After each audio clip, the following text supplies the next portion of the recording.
Hello and welcome to the cottage. I'm Joey the Veld Cottage Witch, and welcome to another episode of One Card in 4 Decks. Today we are talking about the mysterious, elusive High Priestess. This is one of my favorite cards. She's just so mysterious, but so intelligent. And whenever she comes up, she just has a way about her that is so witchy and so all-knowing. She's the seer of the deck. So I really have an affinity for her. The crystal for the High Priestess is Moonstone. Moonstone helps you get in touch with your intuition. It brings about your inner wisdom and your connection to the subconscious. So I really love Moonstone when working with the High Priestess. So let's get right to it.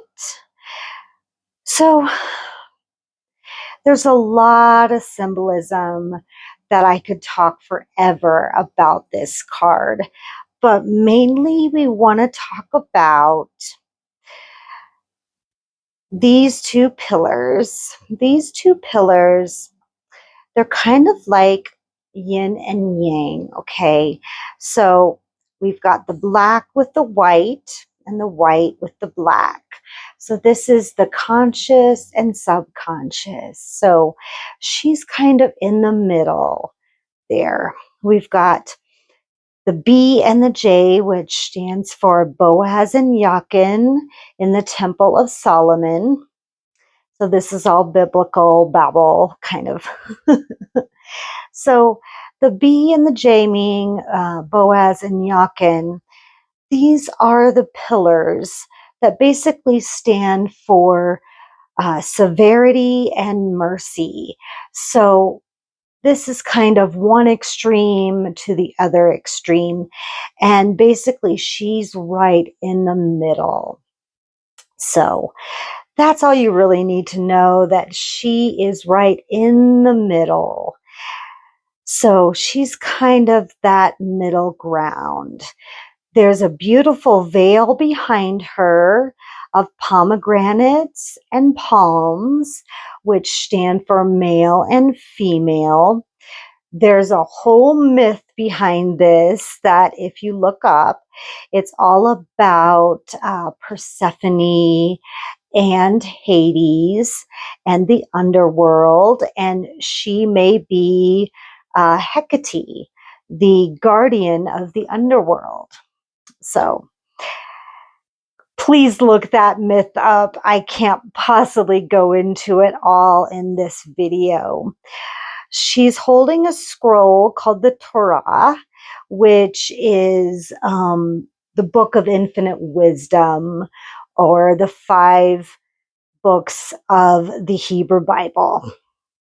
This stands for this infinite wisdom.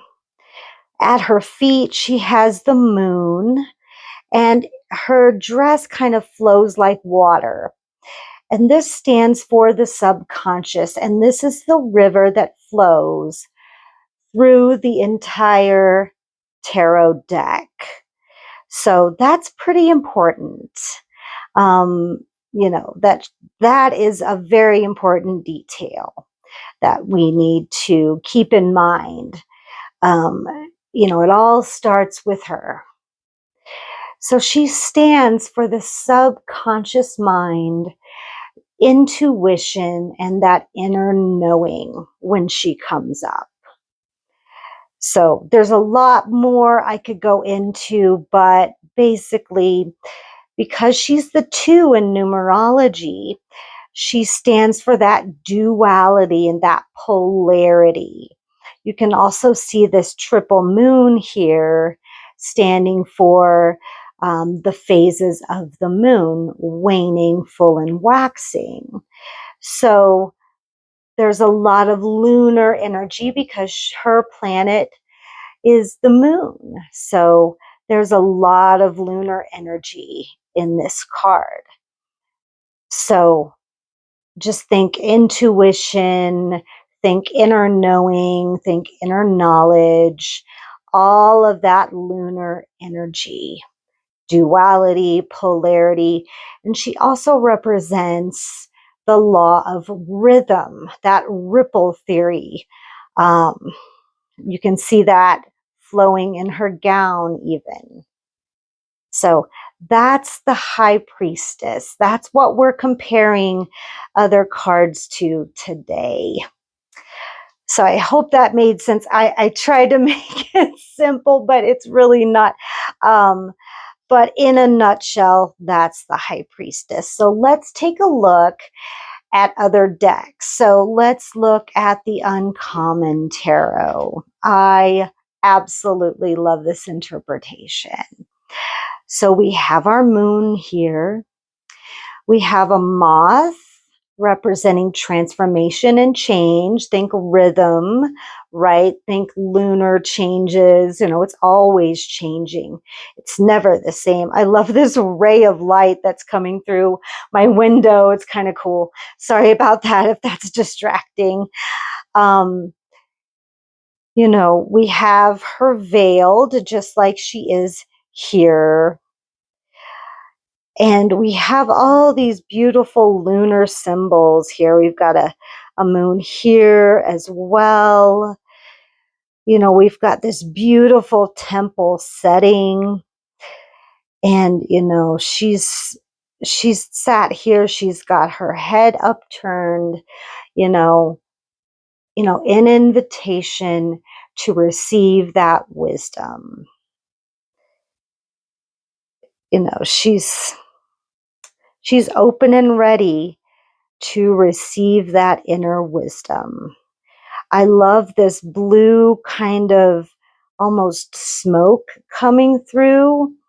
That to me would represent that subconscious that we see coming down, flowing through in her robes here. And it's coming through here as well. Isn't that beautiful? I love this card. The Uncommon Tarot is one of my favorite decks, and I don't think I will ever get rid of it. It's just so beautiful. We've got all these feathers. We've got this beautiful, I think it's some sort of feathers all around, all around her, just representing fleetingness, She's elusive and she's supposed to be. So I kind of love that. So that's the High Priestess in the Uncommon Tarot. Now this is a fun one. This is the Everyday Witch Tarot. And this is her High Priestess. This is Deborah Blake's interpretation. So instead of pillars, we have pillar candles. So we've got the white and the black. And if you look closely, the white candle is on a black candle holder and the black is on the white candle holder, just like Boaz and Yakin, the columns. Isn't that cool? I love that little detail. We've got runes, we've got a crystal ball, and we have tarot. She's got her witch's hat on. She's in trance. Look at all the books all around. This is your classic witch on a full moon. Maybe she's channeling a deity. Maybe she's channeling Isis or Hecate or another lunar deity, but you can tell she is in the moment. She's got her inner knowing going on. She's got her intuition going on. She's working with her subconscious. All of the things that this High Priestess is doing. And instead of a scroll, she has all her books. Isn't that perfect? Look at this little kitty helping her out too. Isn't that wonderful? I love that one. I thought that was perfect. Perfect parallel. And then we have the Guardian of the Night Tarot by MJ Cuillinane. And we have a bat. What a perfect interpretation of an animal using its intuition. A bat, that's all he has, you know. They use echolocation. And what is that but their inner knowing, the inner mind? We've got the clouds representing the veil, right? We've got this beautiful moon here. And, you know, instead of the robes, we have the actual wings of the bat curled around. I just love this interpretation. You know, when they come out at night, they have to depend on their subconscious, on their inner knowing, on their intuition to find their way. And that is such a perfect interpretation of a high priestess, no? Right? I just love that. I love these flowers. I think they're night blooming daisies, I believe. I just think this is such a perfect interpretation.